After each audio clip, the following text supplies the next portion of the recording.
Assalamualaikum warahmatullahi wabarakatuh. Hai, apa kabarnya kalian semua? Selamat berjumpa kembali dengan pelajaran Mulok atau Kitab Safinatun Najah.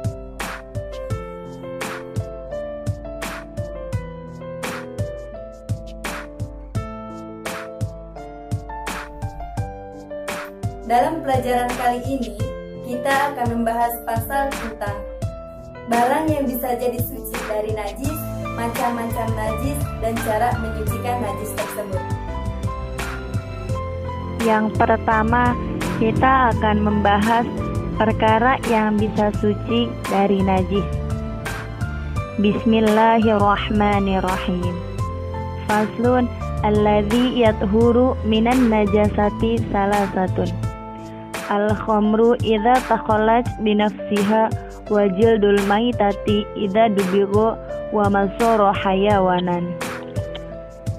Ada 3 perkara najis yang bisa menjadi suci. Yang pertama, arak ketika menjadi cuka dengan sendirinya atau secara ilmiah. Perubahan dari arak menjadi cuka tanpa ada campuran seperti kimia atau tidak dengan menggunakan alat, maka jika perubahan dari arak menjadi cuka dengan menggunakan cairan kimia atau dengan menggunakan alat teknologi canggih, maka tetap dianggap tidak suci. Yang kedua adalah kulit bangkai jika disamak. Bagian dari bangkai binatang, apapun itu, maka hukumnya najis. Tidak ada yang bisa suci kecuali kulitnya. Kulit bangkai bisa hilang sifat najisnya menjadi suci jika disamak.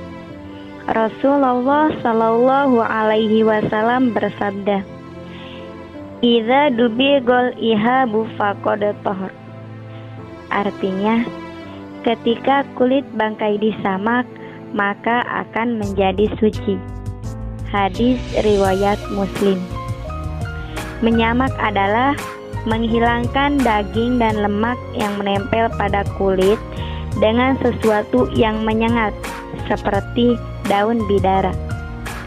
Jika kulit bangkai telah disamak, maka kulit menjadi suci luar dan dalam. Yang ketiga, sesuatu yang menjadi hewan.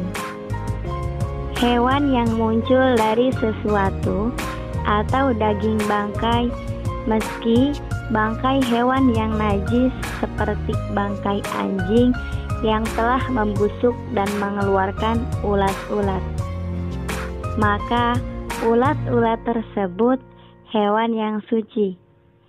Tetapi tidak semua hewan suci bisa dimakan.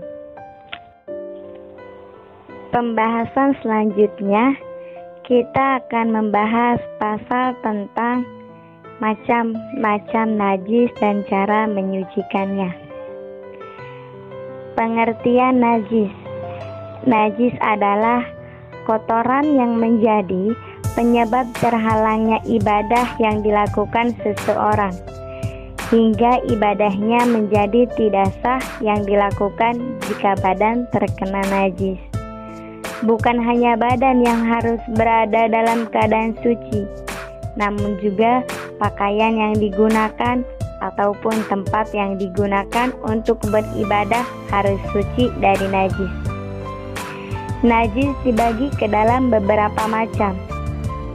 Yang pertama, najis mughalladah. Yang kedua, najis muhaffafah.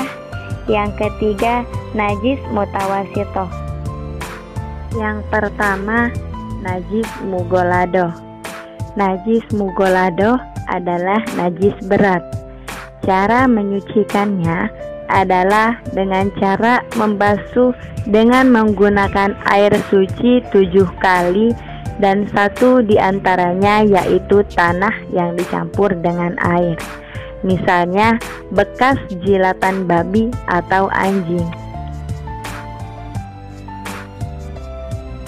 Selanjutnya, najis muhaffafah. najis moho papah adalah najis yang ringan. Cara mensucikannya yaitu dengan cara memercikan air di bagian yang terkena najis. Contohnya, air kencing bayi laki-laki yang belum makan apa-apa selain air susu ibunya dan belum masuk umur 2 tahun. Selanjutnya, najis mutawasitoh. Najis mutawasitoh adalah najis yang berasal dari hewan ataupun manusia. Cara mensucikannya adalah dengan cara membasuhnya menggunakan air bersih di tempat yang terkena najis. Najis ini terbagi menjadi 2 jenis.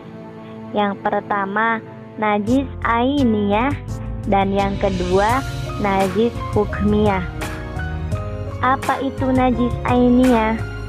Najis ainiyah adalah najis yang terlihat oleh kasat mata atau berwujud, baik yang bentuk rupanya maupun baunya, seperti darah, kotoran, dan juga kencing.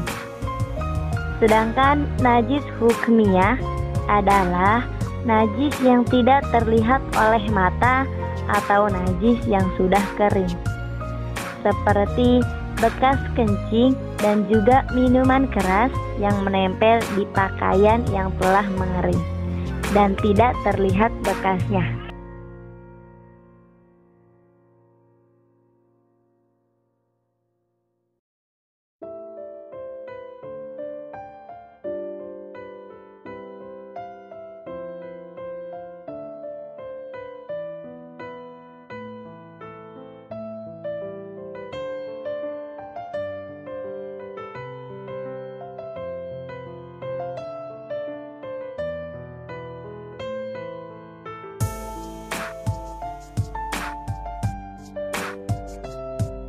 Dan itulah tadi pemaparan materi tentang macam-macam najis dan cara menyucikannya. Semoga bermanfaat, jaga kesehatan, tetap semangat. Sekian dan terima kasih. Assalamualaikum warahmatullahi wabarakatuh.